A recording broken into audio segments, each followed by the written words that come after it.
Hi, it's Janet here from the TIPS team, and today we're going to talk a little bit about how to get our iPads playing nicely with our Google Drive. There's a presentation I'm going to share with you. I'm also going to be using AirServer to stream from my iPad to the screen, so bear with me if we have a few technical difficulties along the way, but hopefully all will work well. So first of all, I'm just going to go to the presentation itself.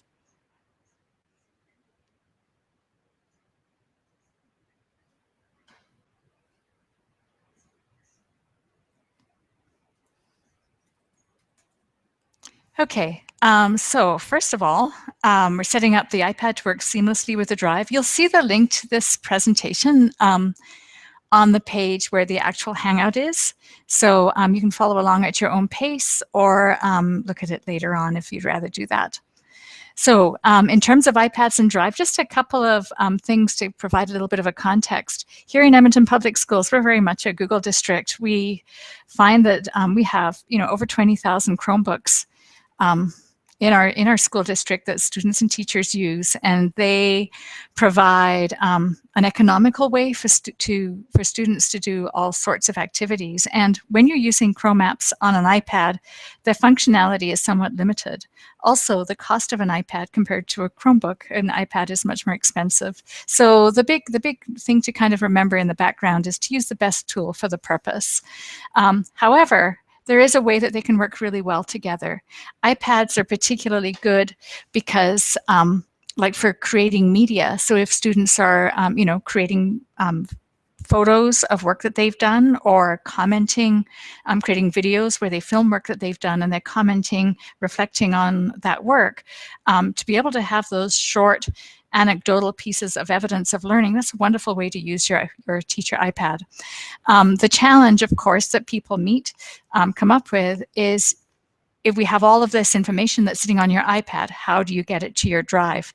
On the same way for students, if you have students using managed iPads in the classroom, if they're taking photos of their work and if they're not able to actually log into Drive themselves, how are you going to get that work from the student iPad into your Drive so that you can keep it all organized and so you can work with it come report card time? And then, of course, so what we'd like to do is deal with each of these challenges in turn. So the first one is when and how can you maximize your teacher iPads so they can work the best for Google processes? And so, for example, you don't want to be using your iPad to work in terms of Google processes if you're having to flip through pages and pages of apps in order to find your Google Drive app. And so what I've done with my iPad, and you might want to think about doing as well, is I've customized the front screen of the iPad so that it actually has my Google apps right front and center so that I don't have to do that flipping. And because we don't have much time for this Hangout, I just would like to draw your attention to some of the main apps. So Google Photos, the Chrome browser itself, Google Drive, Docs, Sheets, Slides, and Classroom. These are all useful apps for you to have front and center on your iPad. So you can just go to the App Store, you can just search for Google Photos, Google Chrome, Google Drive, and so forth, and you can download and install those apps on your iPad. The two that I'd like to look at specifically with you are Google Photos and Google Drive, because we're going to be talking about those again in terms of how can we get student information transferred to your Drive, and it will be through Google Photos and Google Drive. Now, Google Photos might be new to you. In order to get to Google Photos quickly on your own screen, you can just go to just photos.google.com. This is if you're on a desktop. And I have my photos set up so that any photo that I take with either my iPhone or on the iPad will automatically be uploaded into my Google Photos. And so here I just have some just photos of my desk that I've uploaded as placeholders for now. When I'm in Google Photos, photos are divided into the photos themselves, and then there is a section called Collections. And inside Collections, I can choose what items are going to be shared within that collection. Think of Google Photos as like another Google Drive, but just visual. Now, where this becomes useful in terms of students and streamlining your iPads and your Google Drive to work together is down the road, you can take your student's work, have that work transferred to you on your iPad. You can set up your iPad so that it automatically will upload every photo, as I've done here, from your iPad into your Google Drive. And it's a very quick action to highlight the photos that you want to keep in a collection or an album together and to put those into an album. And so that's the process I'd like to go through with you today.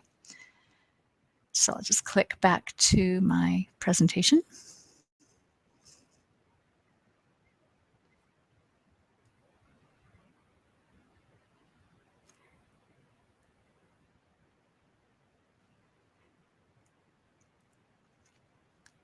Okay, so let's think then, if we're going to look at Google Photos on the iPad itself, it does look a little bit different. So what I'm going to try to do here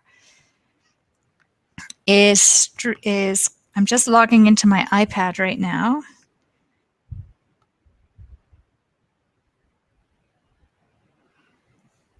And hopefully you're going to see a photo pop up.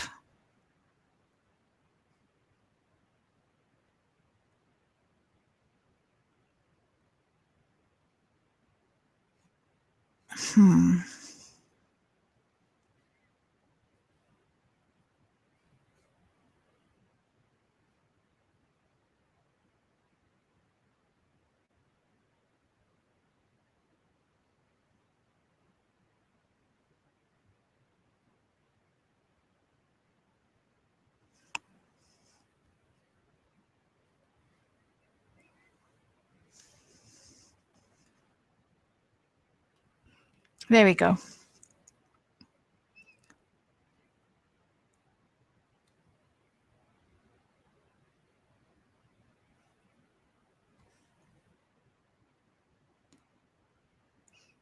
Okay, so right now, what you can see on the screen there is just one of those photos within Google Photos. And I'll show you what Google Photos and what Google Drive look like on my iPad. So if I just close out of there altogether,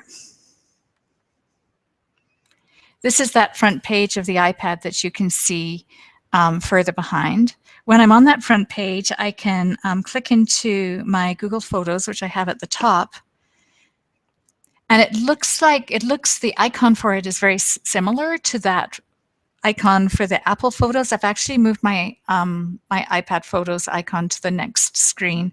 But this is what my Google Photos look like on the iPad. So if I click into the Google Photos here, similar to what you saw on the desktop display at photos.google.com, there's an assistant, which I'll talk about later. There's all of my photos, and they will be the same photos because they're automatically syncing. There are collections, and they're the same collections again because they're automatically syncing. And then there are shared albums, trash, settings, help, and feedback. If I click into my settings on the iPad, and the same is true on the iPhone, my settings are what you see in that screen there. But if I'm in the let's go back to my settings here. If I'm in Google Photos and I go down to my settings in Google Photos, okay, so this is the Google Photos display on the desktop computer, and I have a little bit of a different option here. So on the desktop one, I can choose if I would like my upload size to be high quality or original, and I've gone for high quality because it is high quality anyway. And I've said, yes, I'd like it to suggest new creations. And what it will do is it will automatically create collages, slideshows, and special effects on pictures without me having to do anything. And that's what you see in the assistant side. Groups similar faces together, makes it easier to search for people, etc. So the settings are going to look a little bit different, whether you're in the Google Photos on your iPad, which I showed you a minute ago, or on the desktop, which is what you can see here now. Now, when you first download Google Photos from the App Store, you'll find when you first open it, it will take you through a process that sets you up so that you can automatically upload your photos to Google Photos. And so I recommend that that's what you do. Similarly, with Google Drive, so I'll show you the Google Drive app. So if I'm in Google Drive, this is now the view on the iPad again. If I click into Google Drive, I can go down to Google Photos within Google Drive. So it's just a little bit of a different way to view exactly the same things. These are my photos in my Google Drive as shown in the Drive app on the iPad. And so if I click into my corner icon there, you can see I am not in Photos. It's not the Photos app, it's the Drive app. And so I have a little bit of a different, options in terms of the menu on the left. So again, you can choose whether you want to be able to access your photos just through the Google Photos app, or whether you would like to also, when you set up your Google Drive, you have those same options. So within my settings, this is now on the app, remember, in Google Drive. I go into my settings and I can click on Photos there, and within Photos I can choose whether I want to auto backup my photos, and so that is switched on, and again, high quality. So very similar to what you see in Photos. It sounds really complicated. It's really not, because the first time you install these apps on your iPad, it'll take you through that process, so you can make sure those are all synced together. Now, the advantage of having these synced on the Photos app and in the Drive is, as I said before, if you're in Photos, you can create a collection of photos. So each assignment, as they come in, you can go click, click, click, click, click to select each of the photos, put it in a collection. If you're in Google Drive, you can go to your photos, you can select the photos you want to move into a folder, and if you already have a folder set up for students, maybe you've got them set up by class or by assignment or by student name, you can put that work right into that folder. So it gives you a couple of different options, and I'll take you through it again in just a minute. So let's go back to the presentation. I've given you a whole lot of information really quickly. The other apps I suggest you download is the Chrome app itself, Docs, Sheets, Slides, and Classroom. But the thing to remember is that the apps do not have the same kind of functionality as they do when you're working on a computer. So anyway, get your teacher iPad set up, put your Chrome apps where you can see them easily. Like I said, they don't have the same functionality, but they still have some functionality, and it's much better for you to open a document in Docs than to open it within Safari, because when you open it within Docs itself, it's going to be much more easily formatted. Okay, so your student iPads, so that their work can be sent to you, this is where AirDrop comes in.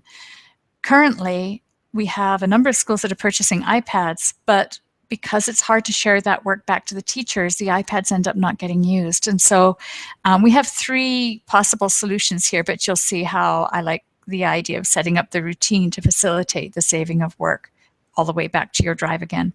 If your students have their own devices, and if they're in the higher grades, they likely do have a phone in their pocket, then it's much easier for them to be able to log in with their Google account on their device, and they can have a folder that is shared with you that they can save their work to, or even easier still, they can submit their work within Google Classroom. If they're on a shared student device, they can also have the Google Classroom app installed on their device, but the issue there is more than one person can be signed into the Classroom app, and so the student has to be careful to use the right identity, and I can show you what that looks like. So we're back on my iPad here. I'm just going to get out of Photos, and in Google Classroom, I have a couple of people in here. It's just loading. So right here, you can see that I'm logged in as myself, and I have a number of classes below. And I can click into any of my classes. One thing I really like about having having Google Classroom on my iPad is that it's a very quick activity for me to just click add an announcement, and I can click my little microphone. Here is an announcement. Click done. And I'm using speech to text. It works pretty well.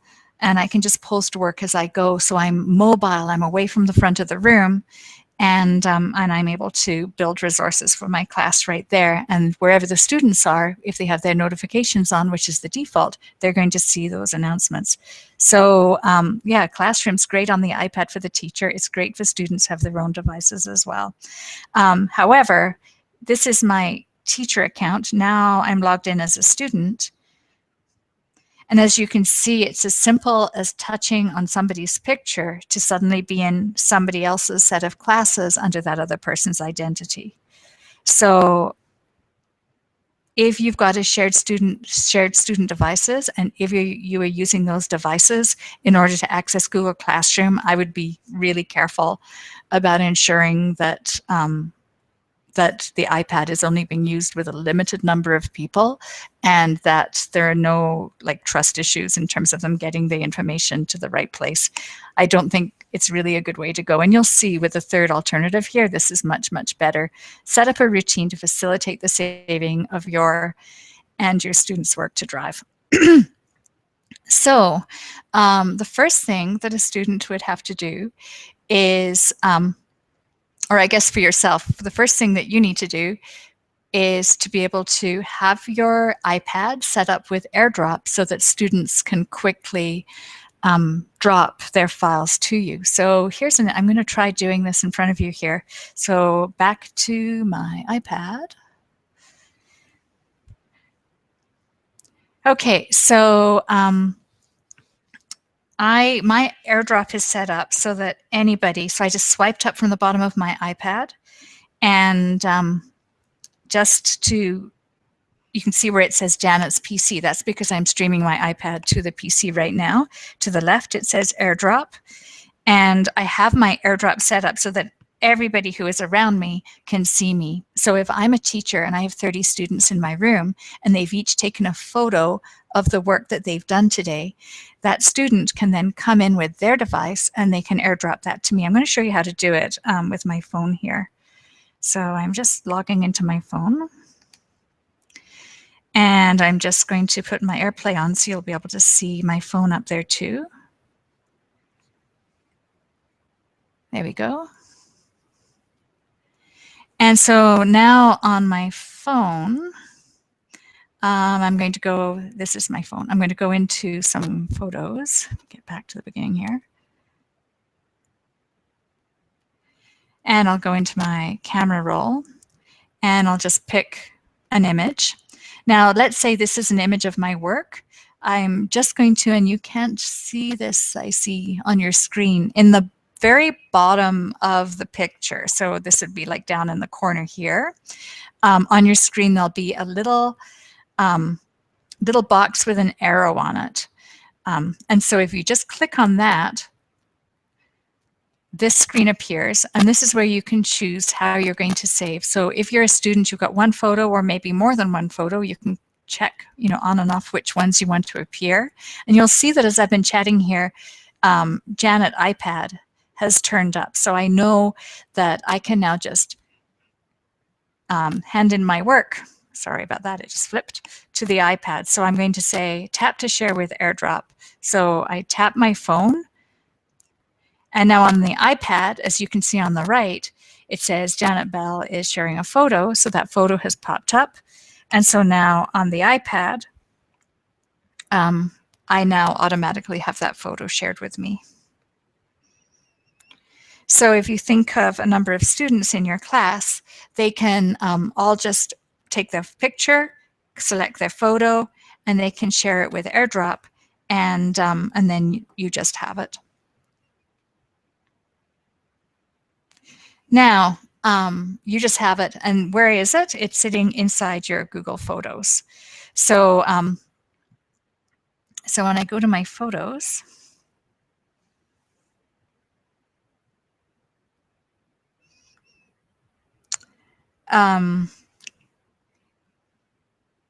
okay, I've missed a step. It will be sitting in your photos, which is your iPad photos.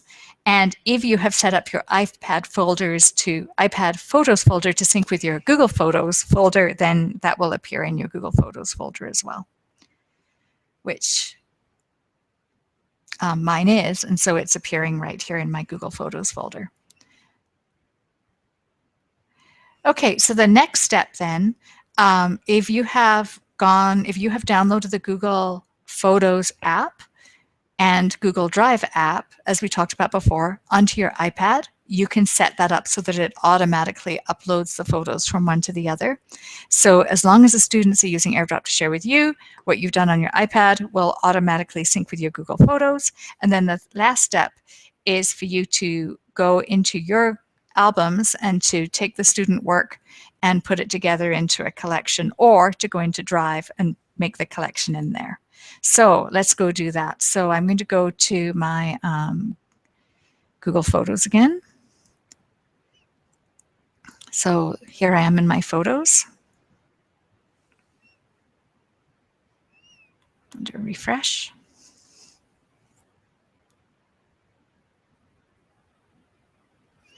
Okay, and so now I'm going to choose some of these photos, and let's say that I have 4 students in my class. And so you can see as I just run my finger over here that each of these lights up. So I'll click here, 1, 2, 3, 4. Up in the top here, there's a little plus sign, add to album.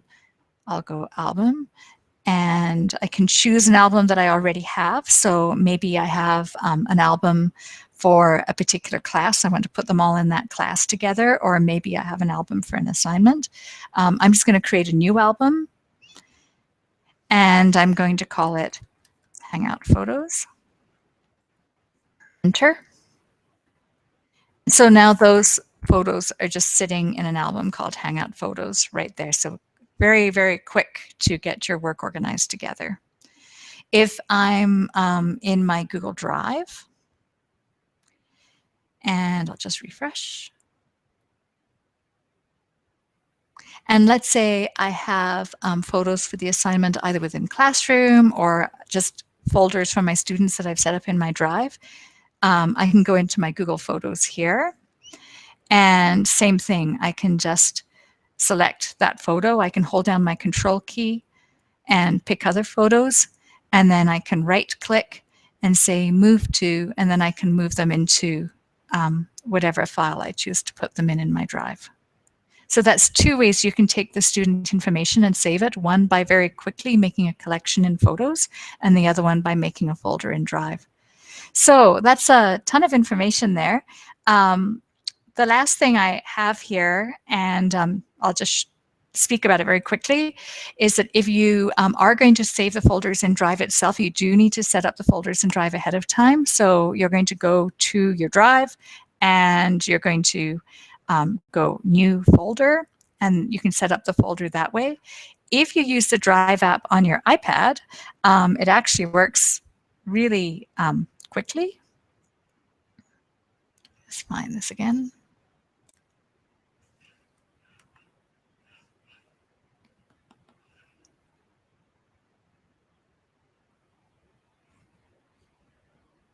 Hang on a second. I just lost my connection on the iPad. So we'll go back to AirPlay. We'll see it in just a minute here.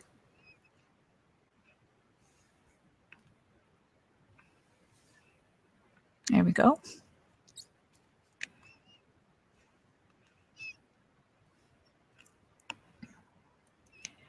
Okay, so I'm going to close out of my Photos app. I'm going to show you this in Drive. So I go to Drive, and let me just get out of all of this. My Drive.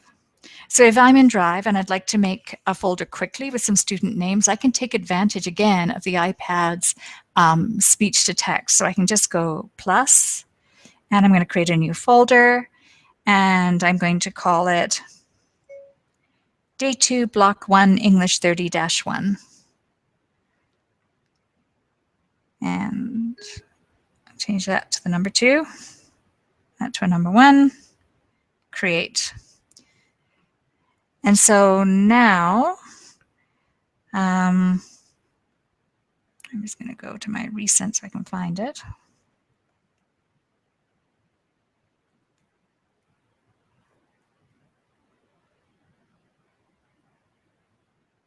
I'll just scroll to the end of my photos. Search.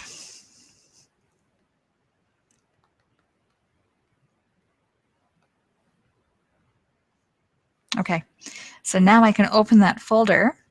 I could rename it and put a little asterisk at the beginning of it so that it bumps up to the top of my list if I want to get to it more quickly than I just did. But now inside each of these folders, inside this folder, I can create a folder for each one of my students. So now I can just go folder Anna.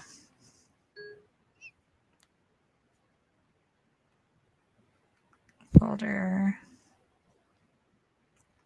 I forgot to click on the mic. Anna.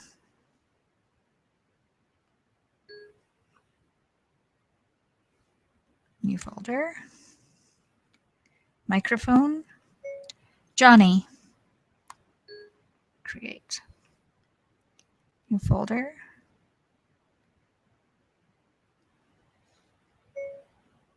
Morgan.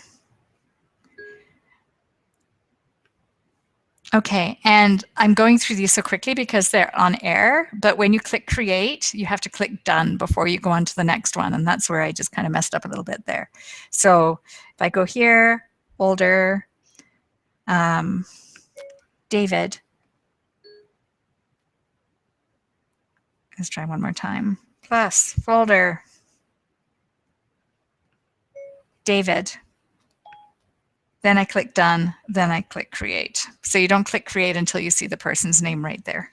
So anyway, it's a quick way to create folders if you would prefer not to, if you just want to do it quickly on your iPad. Again, it makes use of that fantastic text-to-speech or speech-to-text that resides in the iPad itself. So last but not least, there are a couple of slides here. You can go through them just on your own.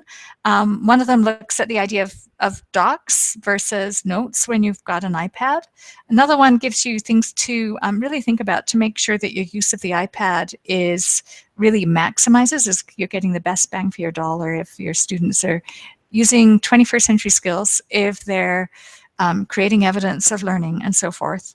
And last but not least, there's just a little chart, and right at the beginning of the presentation, it links to this as well. But it looks at using, how can you take what you're doing on the iPad, make sure you're using apps that can save to your Photos file. That Photos file becomes your holding tank that then can just automatically, in the background, upload everything to Drive. And so that's kind of the ideal situation. You come into school the next day, and all your work is sitting there in your Google Drive, and you can do whatever you like on your computer with it.